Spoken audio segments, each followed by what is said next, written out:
Hey,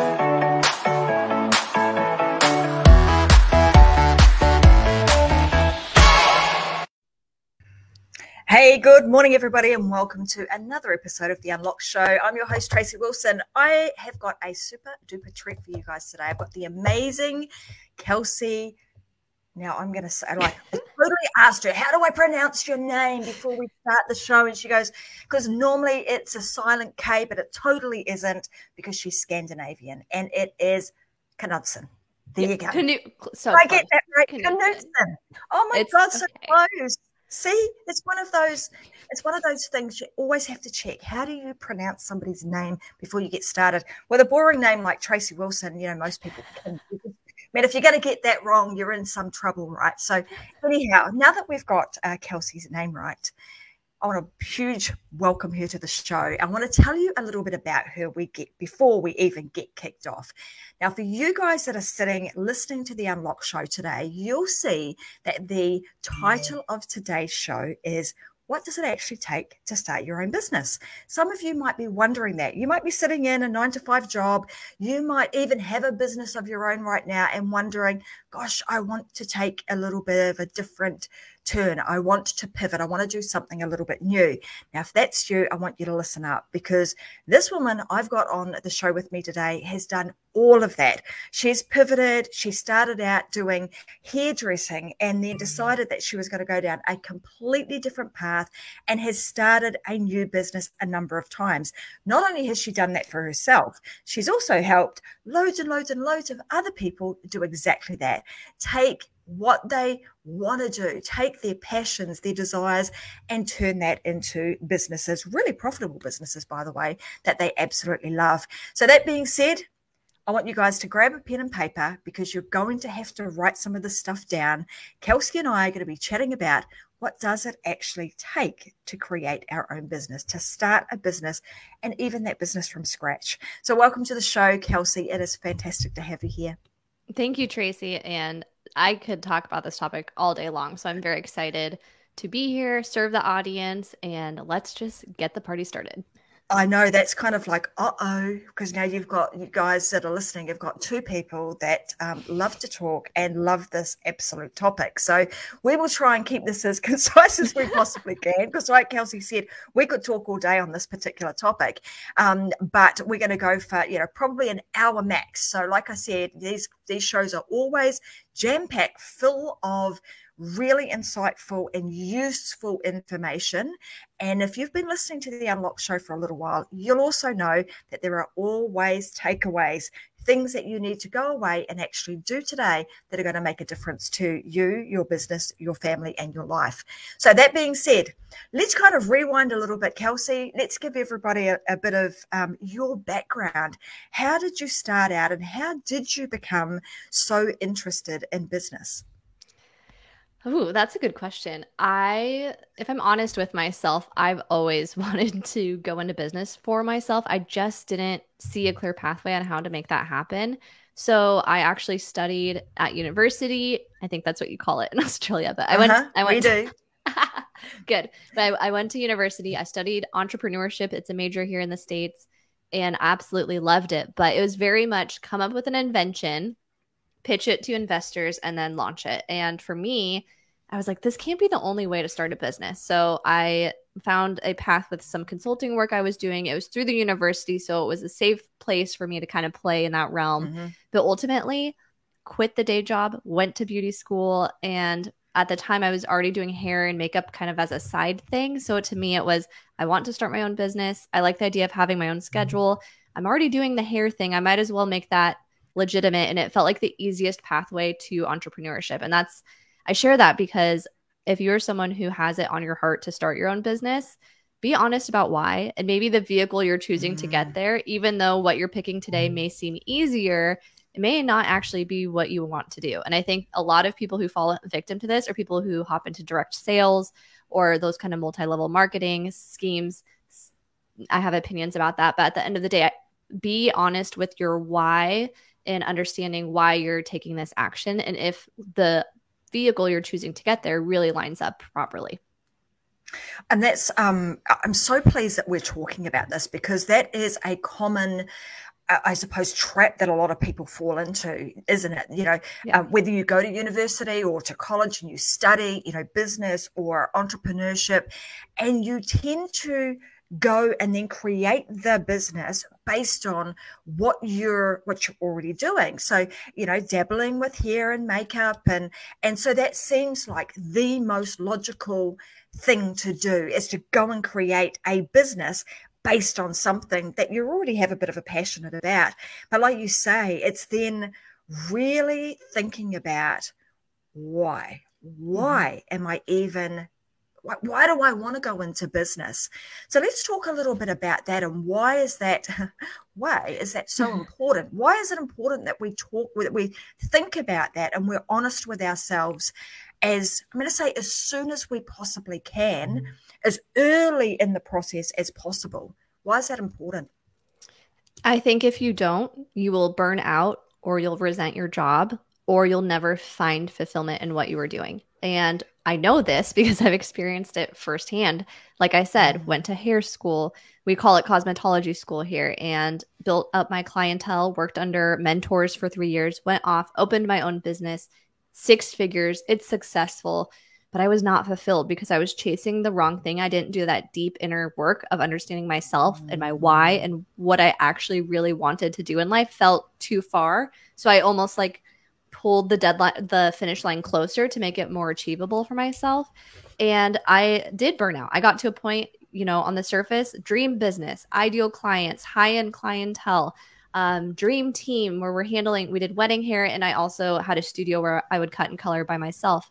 On the surface looked super successful, but internally I was not fulfilled because I was not in full deep alignment with my why. So I think here's the thing, you're moving regardless, you're doing stuff regardless. So if you're not aware of, I call it that end destination, where you want to go in life, if you're not aware, you're still moving. So you might as well take the time to really recognize where that place is where you want to be, ensure what mode of transportation you're choosing to get there is gonna actually get there, and also check in. Maybe that changes and evolves over time, and that's okay. But at the end of the day, for me, that was a beautiful chapter. It made me a much more successful coach because I understood what it took to build my own business. It wasn't just, you know, philosophy, learning that in school. So I have zero regrets in doing it. But I feel like I'm living out my truest why now because I'm more and more and more aware of what it is. Isn't it really? I mean, that's really fascinating too. And again, I think that will resonate with so many people because we often do start out and we're creating these businesses. And like you say, you know, you were doing really, really well. So on the surface and to the outside world, gosh, Kelsey's really successful. And then all of a sudden, you know, you realize that, or whether it was a gradual thing or just a moment in time where you were like, oh my gosh, this isn't doing it for me anymore. I'm not feeling fulfilled. So talk me through that, because I can only imagine that at that time, you know, what's going through your head and everybody else saying, God, Kels, you're doing an amazing job. God, your business is growing. You've got an amazing team. You're delivering really awesome, you know, products and services to your clients. And then you go and throw this, you know, spanner in the works because now Kelsey wants to change her mind and do something different. Talk me through that. Yeah. I would say, first of all, the emotions behind that were burnout had happened and COVID had happened. So in the States, we were shut down. So I literally couldn't do hair anymore. And I mean, I wasn't happy COVID happened, but I was happy for that time to really just be for a minute and really think about things. And that's when I realized I had this heart for helping people in business that I hadn't had the time and capacity to do that in the hair world. And so I was hungry. If I could do your logo, we can't even work right now. You're getting government funding. Why wouldn't you want to work on your website? Why wouldn't you want to revamp your social media? All the excuses you throw out there of I don't have time to do XYZ thing. Now is the time to do those things. And I naively assumed every business owner would be that way. Turns out they're not. But I basically got to taste test what it's like to do what I do now because of that perfect circumstance, right? If I'm honest, I think I would have stayed in the hair world a little bit longer if that giant change hadn't happened. So I'm thankful for that time because it was like, what else am I going to do right now? And also, I need to pay the bills. So yeah, sure, I'm getting some government funding, but it's not the same I make in the salon I am supporting myself and my partner. I need to make more money. What are the ways to do that? Well, if I could do a coaching call, if I could offer my time, I can do that virtually. And so it was the perfect kind of storm of all of those things. As I was doing it more and more, and I realized I didn't want to go back to hair, some advice around this. If you're in that position where you want to make a change, seek out people who are really going to provide that tough love and that accountability, but also understanding for what you want to do. And what I mean is sometimes that person's not your partner. Sometimes that person's not your parents or your sister or your best friend, because they just don't see that bigger vision. So I actively sought out people who had done that, who had left a good business for another business willingly. And those were the people I sought out for mentorship, for coaching me. And that's the advice I would give. If you're not getting the support you want or need to take that next step where you want to go, you might be leaning on the wrong people for that. And that's okay. It doesn't mean they don't love you. They just may not be able to see it from where you see it. Absolutely. I mean, that is a fantastic piece of advice, and I couldn't agree with you more. And as much as our friends, family, they love us and they want to support, sometimes you do need, well, I mean, not even sometimes, you always need somebody else there to give a different perspective and to be able to give you that tough love when you need it, and the mentorship that you will require to enable you to really accelerate your progress, right? Super important. In the show notes of today, I actually wrote a book with a business partner of mine called 6-Figure Leader to 7-Figure and Beyond Coach. And just because we're talking about this around mentorship, I'm actually going to pop that into the show notes for today, because I think it's really important that people really do understand that. And I love the fact that, you took that opportunity that was really thrust upon everybody, right? It was like, right. Oh my God, what are we going to do now? And it happened all over the globe. So, you sitting in Washington, us sitting, whether you're in New Zealand or the UK or in Australia, everybody was hit like that. And to have the kind of business like a hair and beauty salon that really relied on foot traffic and being in close proximity to people, just have that shut down. You certainly could have just sat back and said, it's okay, I'll ride this out, I'll get the government funding, and I'll jump back into the salon when things come right. But funnily enough, during that process, right, we never knew when that time was coming. Thankfully, we're at, at the other side of that now. But taking advantage of those moments, like you say, taking advantage of the times where you've got some downtime, and sometimes things might feel like, oh my God, I'm in the thick of it. I don't know what I'm going to be able to do. But there was a silver lining in that, and that was it gave you some time to think, to pivot, to explore some other things that you've now found yourself to be really, really good at in that coaching and mentorship, kind of area of business. So when that all happened and you realized that people around you, even though you were doing this pivot, other people weren't.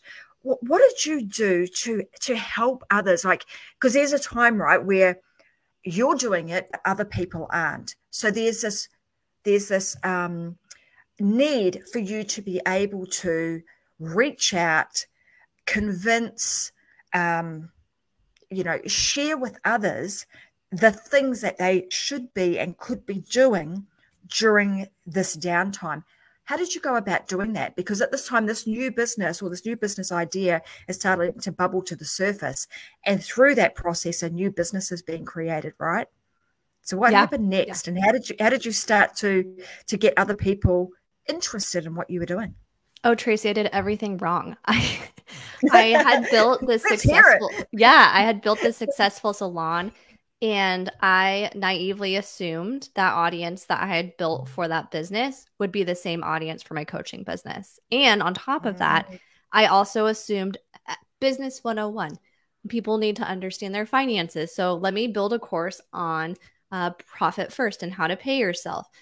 Marketing 101. People need to know how to post good content. So I really focused on the how so much more than the why. And I also was screaming to the masses, what I say to my clients now. I was screaming to the masses versus whispering directly to a few. So I was way too broad. I spent so much time building this online course, and I'm very transparent and authentic in what I do. Full on launched a course, $0 sales. Why? Because no one knew who I was as a coach. They knew me as Kelsey, the hair expert. And it's not fair to hold space for the same audience. I kept the same Instagram and social medias, just updated the bio kind of thing. It's so unfair to assume just because I cut your hair and we talk about business that you're going to actually need my business service. And I did assume that. And so I just really struggled in the beginning. I remember I'd post some content, but like I said, mostly hiding in the background, building this course. First, I built it on Google, and then I Googled, who does the best courses. Then I found Brendan Burchard, and then I'm like, oh, Kajabi, that's the answer to all my prayers. It's not marketing; it's that I just need the systems, a system. So then I built this whole funnel on Kajabi. Websites live, go buy now. Like people don't respond to that. And so it took a lot of doing the wrong things and not getting traction. I had someone reach out to coach me, and I kept being like, I'm fine. And then finally, when I launched that course and no one bought, I reached out to her, and I got help as a coach. And her specialty was online coaching, specifically launches. And that's exactly what I needed. So I was able to pay off her thousands of dollars in 2 months. And since then, I'm just growing and growing and growing. And what I've learned in that time is whatever thing you're launching, whether it's a product or a service, if it's new to you, you need to really take a lot of time being intentional and nurturing your audience. So if you want to launch something, say in January, you can't start talking about it in January and have success. There's always the one-off people who go viral and stuff. But for the most part, if you're presenting something new, that takes time and intention. And just because people know, like, and support you for what you do currently doesn't mean those are your people moving forward. I have plenty of friends and family that own businesses that don't hire me as their coach. So stop like forcing people to be your clients, and instead speak directly to the ideal person. And you'll know, in the beginning, she was like, stop thinking about this course and just do one-on-one. Just promote one-on-one. You'll learn from that experience, pick up the patterns, then build something from that experience, and you get paid to do it. So that is what I did. Once I flip-flopped, got the help, it totally changed everything.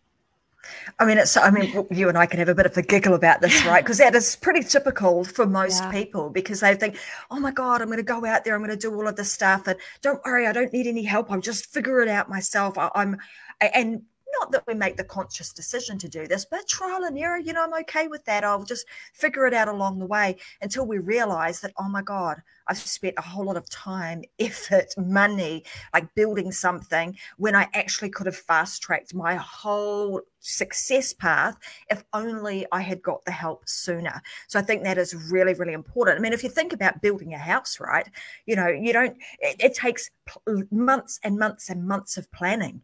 We spend that amount of time working out what colors we're going to have, what's the layout, what's the design, what bricks will I have on the front, all of these things. We think about that for months before we decide to pack our bags and move in. I mean, if you were going to do that just today, I've decided I'm going to build myself a house, and you've bought the section, as in you've just gone and purchased a domain name. Now I'm going to move in. You'll be moving into an empty block.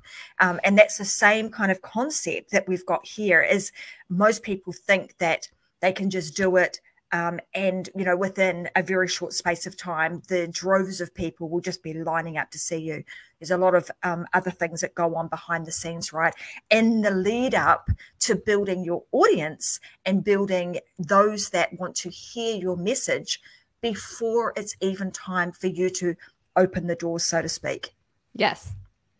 And I mean, full transparency, my salon, my first month of business, I made over $8,000 US. So I'm comparing this brand new business that I have no established relationship with my audience on, to the salon business. But I have to keep in mind, yes, the salon business was new, but I was still doing hair before that. So even though in my head I didn't have to warm up that audience, I actually did, because for 4 years prior to that, I was already posting only about hair and weddings. And so 4 years of my audience being prepared to be my client in my own business versus coaching, I thought I could just turn the lights on and that people would show up. And the other thing you were saying a little bit earlier about getting the support and mentorship, get the right help. And I think back to that why piece, that's why it's so important to know your core why, how you make decisions, what feels really good and what feels not so great, and being aware of that. Because I think oftentimes people think, ooh, I'm struggling with Instagram, I just need to hire an Instagram expert. And oftentimes, especially if it's your first hire,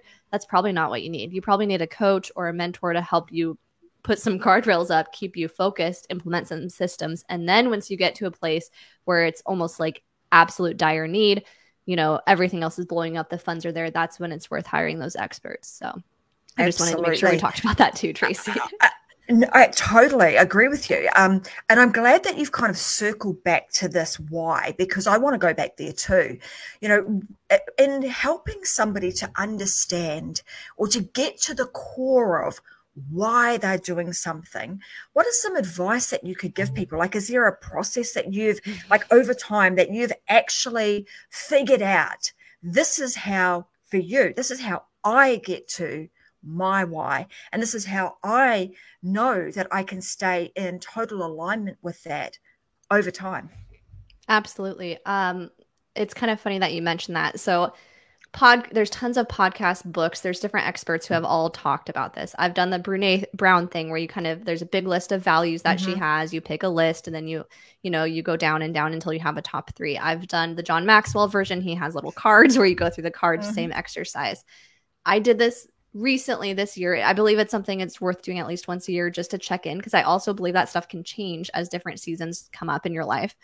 But I recently did it. I changed the verbiage on my website. I challenged myself to show up more authentically with my audience and with the podcast I'm on and the topics I talk about.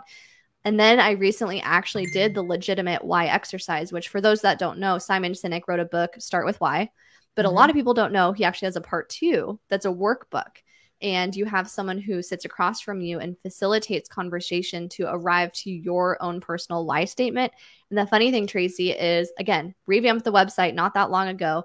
Recently just did that why exercise. And that why exercise, those words are already living on my website. So I was already aware. I just didn't have it condensed into one sentence.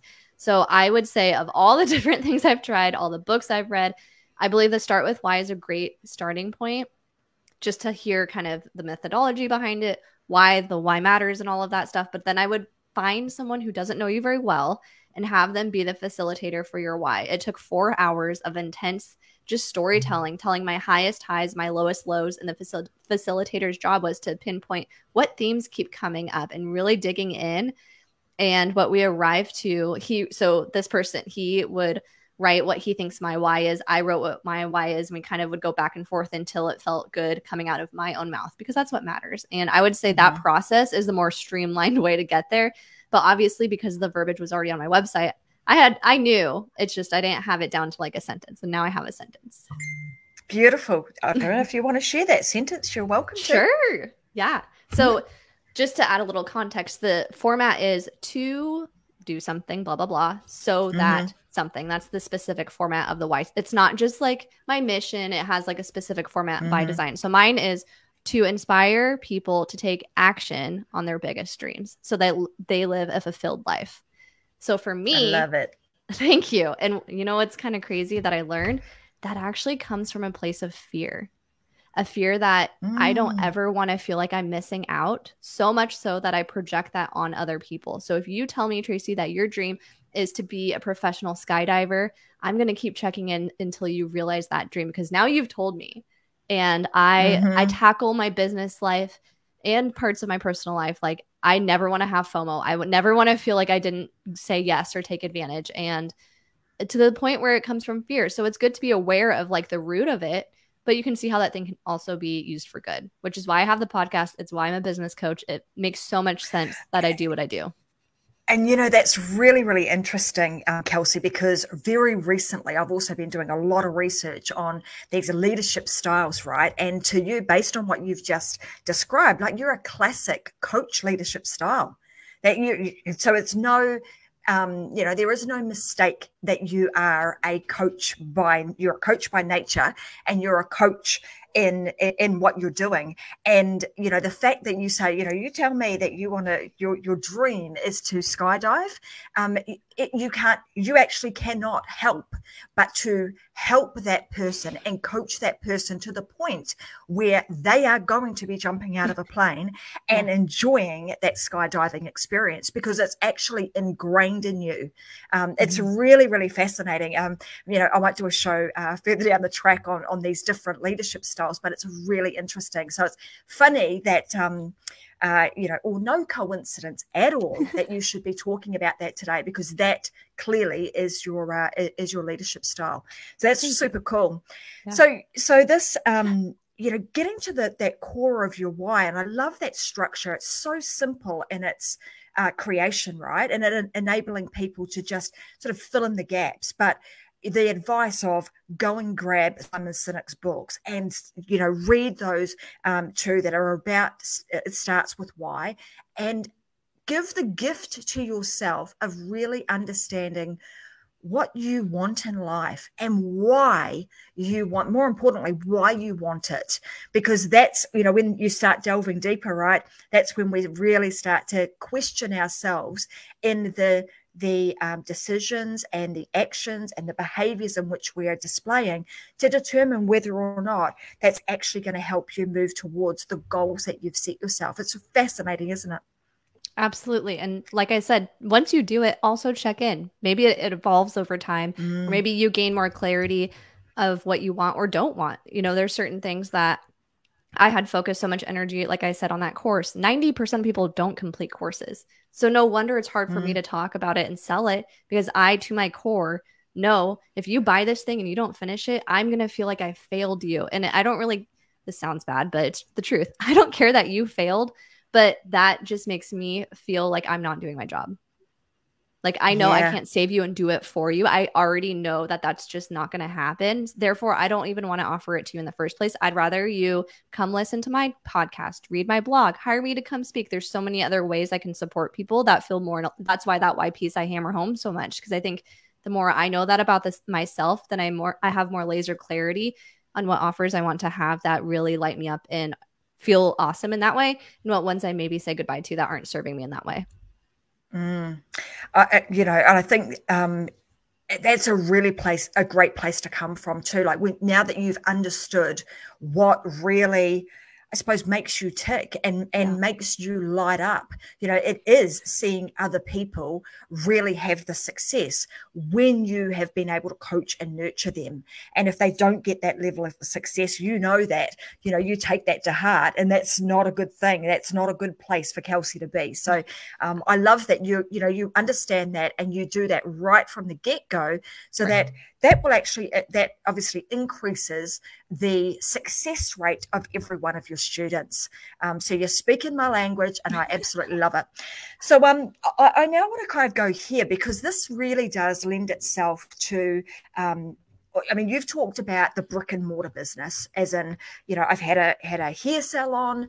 We've now talking about the online space. I know you also talk about sort of, e-commerce or products that you can sell through even platforms like Etsy.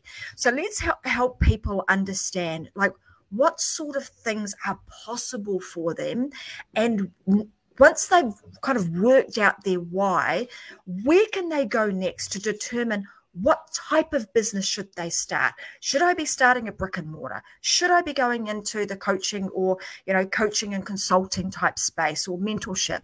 Should I be going down the path of, creating some sort of online store?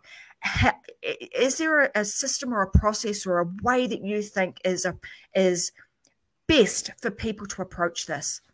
Yes. I'm going to use a business school terminology, which at the time I thought was silly, but is 100% true, which is minimum viable product. So often, especially nowadays in the digital age, everyone just sees like the pretty, like perfect version. You should not be having 17 different offers right off the bat, especially online coaches, myself included. The best thing I could have done was just laser focus on those one-on-ones, serve them well, because higher ticket, so I don't need as many of them, and continue to show up on social media. If I had just done those two things, I would probably be double as far as I am now. And so anyone who's entering that space, I shake them in the shoulders and I'm like, don't do what I did. But of course, you know, life is the biggest teacher, so I can't be mad about that. But you know, I'm glad you've said that, because actually after, I don't know how many episodes of the Unlocked show that I've done over the last few years, that has come up so many times. In fact, I was having the conversation with one of the guests just last week, sort of behind the scenes, and I asked her that question. I really wish that I'd asked that during our live episode, but said to her, you know, is there anything you would have regretted? And she said the same thing. I wish that I had actually just stuck with one thing, that I hadn't delved into, oh my God, I think I've got to create all these things. I don't have enough of a product range or offering. If I'd just done that, I would have been able to, like you say, laser focus, be very particular, you know, your messaging becomes extremely dialed in because you're only talking about the one thing. Yeah. I would say that. And then back to that why, I have a perfect story that explains exactly why that's so important. So one of my clients who's in my mastermind owns a hair salon. Okay, so that's already two businesses. She's behind the chair, so she has her clients, she runs her own business, and then she's essentially a landlord that owns the physical space and people rent from her. So her third business, the thing she wanted to start was hair products, design, you know, combs, clips, that kind of stuff that hairstylists would use. And I remember asking her why. Why do you want to start that? Well, residual income. Okay, why? And the more we peeled back the layers, I learned she had this big heart for inspiring hairstylists to see what was possible and actually create this beautiful work-life balance. She has this in her life and she wants that for other stylists. And I was like, how is $20 foil going to get you there right off the bat? It doesn't mean it's a no forever, but if you, that's your why and that's your impact. So we totally, in working together, initially physical product. What is she doing now? Mentorships. She's already growing her education team. She had her first in-person hair and business workshop all within 6 months of working together. And that's where that why is key. Because I had, as a coach, had I not asked that question, I probably really would have done her a disservice, honestly, because as you know, your audience, right? How many people who listen, watch, are on your email list actually buy the thing? Not that many. Percentage wise, it's not that many. So if you're going to sell something for $20 or you're going to sell something for $500, what's worth your time? And if you're just getting started, people need to know, like, and trust you. And if you're getting in the product space, talk about a ramp up period. That's a much longer ramp up period. And I said, you need raving fans before you launch some kind of physical product that's going to compete with what else is in the market. And so we totally reworked her business. She has dreams of those products. They'll come into the play someday, but she is loving what she's doing now and she's doing it. She's already traveling and has her second class lined up in a couple months. And like I said, 6 months of just laser focus on the right things. Well, firstly, congratulations to her and you for getting her to that point, because that, you know, like for most people, that seems the most like logical thing to do. Go start this. Let's create another stream of income. But doing that deep work and really peeling back the layers of why, and getting to the point of this is why I want to do it, and then realizing that, oh my God, that thing I was going to do is actually, it's not in alignment with that. In fact, that's going to take me way off track. So I think doing that, you know, right at the outset, hence the reason that you are now able to get her super laser focused, and she's now, you know, tripping around the countryside or the world, rather than trying to figure out or backpedal and unwind some of the stuff that that she might have created, because like you, she may have found herself also in that space of burnout. So I think these are all, I mean, a lot of the stuff that we're talking about today, even though it comes down to that one thing, when we think about the one key thing out of today's episode, it is really getting clear on your why. And when you do that, it's going to help you to make better decisions. The other thing that I want to go here too is this whole concept around MVP, so minimum viable product, right? And after many years of writing, you know, business plans and grant applications and, you know, investor type documents for businesses, you know, getting to that MVP point is really important, but is a thing that most people don't do. They either don't do it at all. They build, like you were saying at the beginning, I went and built the whole thing. It was so beautiful. Everything was just working amazing. It looked really good. And I launched it and crickets, nobody came. Right. And then we do this other process of the MVP. So let's kind of talk about that a little bit more, because I think it's something that is overlooked or not spoken about enough. Yeah, I'm sorry, folks, but it's not sexy. It's like not a fun, sexy answer that I think people are looking for. And I think what happens is they're looking for a shortcut for the work. And the work is this. You understand your why. You identify a core problem that your product or service can solve. And then you identify what people are going to most resonate with that problem.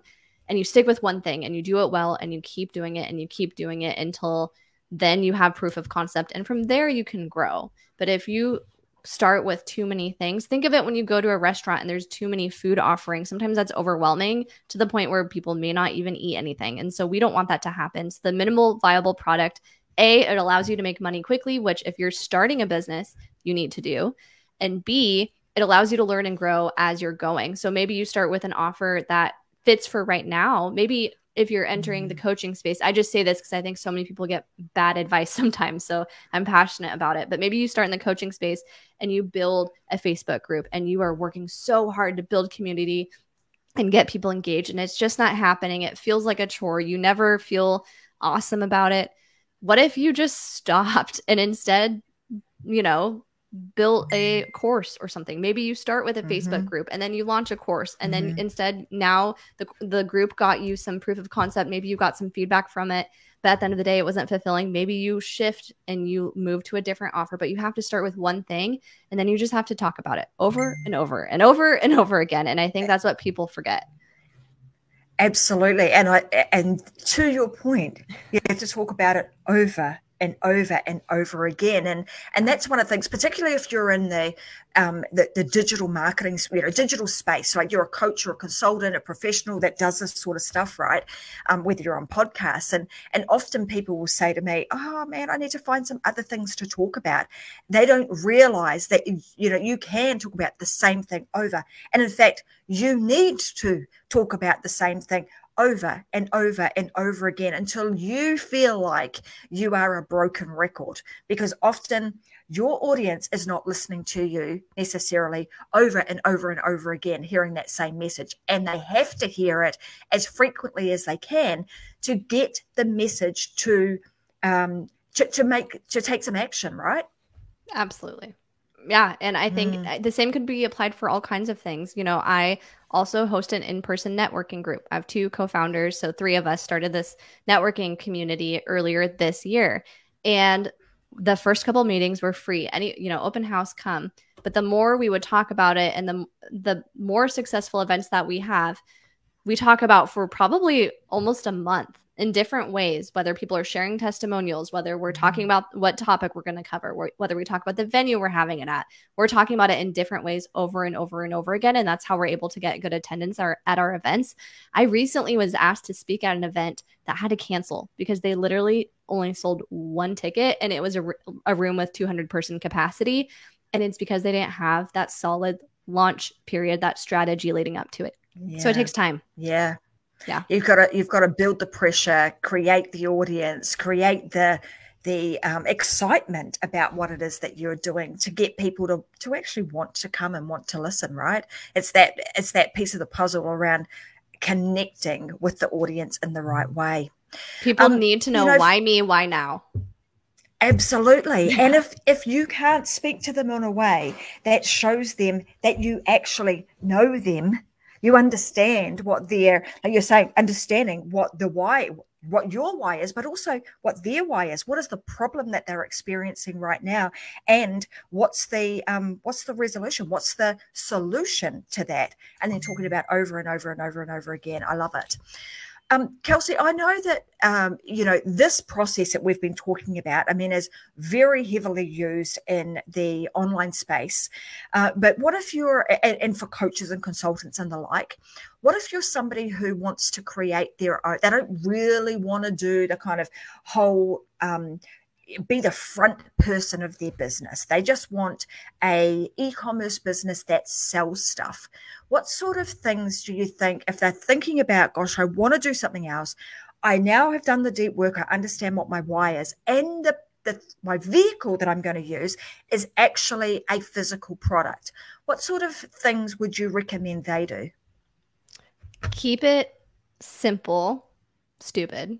Kiss. I know. I'm like leaning on my college degree today. I don't know. That's just what's coming up. But truly, and I've helped people do this. So I had a client who started a coffee mug business. It's pretty brilliant. So every design is etched on. So you can everything's microwave safe and dishwasher safe. So you can get a really cute, cool design that's there forever. Because, you get those cute mugs with like, design on it, but then you wash it in the dishwasher one time and it wears off, or you put it in the microwave so brilliant idea, right?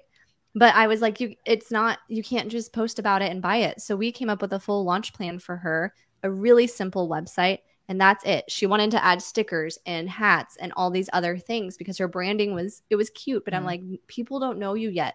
People are not going to wear a sweatshirt with your logo on it yet. And also, you're not going to get the ROI yet. The best use of your time, have a couple. I think she had 3 basic designs she launched with. She really was teasing it before it came out. She pushed people to sign up for the newsletter. So they were the first to know, made that place a very valuable place to be. And then everyone signed up for the newsletter. She was able to launch it, and it's been awesome ever since.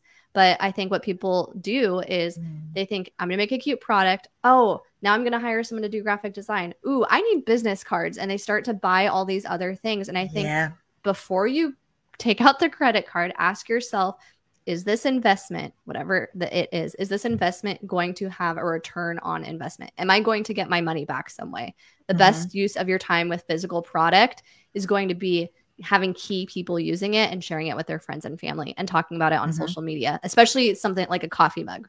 For her, it was perfect. She's a nail tech. So think of all the cute photos. She does the nails. It's her coffee mug. It made so much sense. I'm like, reach out to all your nail tech friends, give them a free one, and just say, hey, could you just post about it? Tell me what you really think. Leave a review if this is something you enjoy and would recommend to your friends. But at the end of the day, could you take some photos and share them? That's a much better use of your time and dollars, because that costs money, than buying, a roll of stickers to put on the packaging.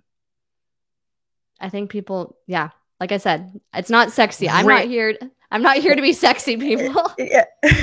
But it is. It's just like, I know you said I'm leaning on some of the stuff that I've learned back in college, but the fact that they teach that, they've been teaching that for years, is just keep it really simple. We have this tendency as humans to try or our want to overcomplicate things and create lots of stuff. So, keeping things really simple, getting your minimum viable product, and just go for it. So the 3 things I just want to reiterate that we have spoken about today that I think have been super, super important is, really getting to the core of why you're doing that. And Kelsey has given you some great tips and tools of places you can go, download, Simon Sinek's book, and do that exercise. Get to the core of your why. The second is really understanding or getting to a point where you've got a minimum viable product, and then keep it really simple. Keep things simple. Just go out there and get it done. Get a move on. Start taking action, but keep it really simple. Now, I know that you guys are probably thinking right now, gosh, I've loved what Kelsey's been talking about today, and wondering, where can you get in touch with her? Where can they go to get more of Kelsey? So I want to give Kelsey the opportunity to tell you guys where the best place is for you to connect with her. And if you feel she resonates with you and she's the right sort of person to work with, then you're going to take a conversation further, and I think you're going to be very pleased with your connection with Kelsey. So where can they go, Kels? Yeah, thank you. I would simply go to my website, which is kelseymarieknutson.com. Everything is on there. I have information. If you have a podcast or would like me to come speak, I have a button that says press if you want to learn more about my networking group. Again, at this time, it's in person, but if you're just curious, it will lead you right to that. And then I have a list of all the different ways to work with me. As far as social media goes, I'm probably most active on Instagram.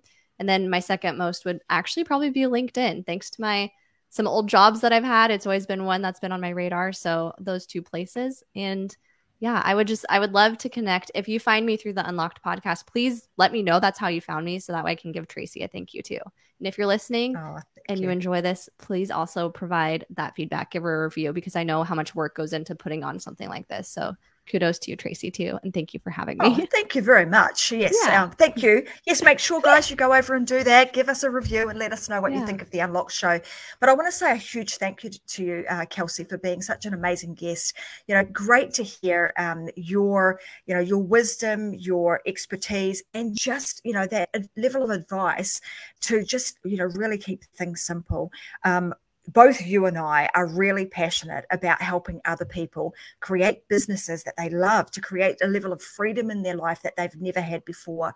So I love the fact that we're totally in alignment with one another from that perspective. So I want to make sure that everybody does get the opportunity to head on over to your website, grab some of the stuff. I know you've got some free things on there. They can connect with you, all of that fun stuff. But please make sure that you do that. And if you want to connect with Kelsey and myself more, you can also go to Facebook. You can find the Facebook group. It's free. It is the Success Secrets for Business, Family, and Life group. Find this particular episode. And if you've got any questions for either Kelsey or myself, type them in there and we'll be sure to make sure that we answer all of the questions for you. But thanks, everybody, for tuning in today. It's an absolute pleasure to be of service to you guys and to share these amazing speakers with you. I'm going to be back again with another episode this Friday at 10 a.m.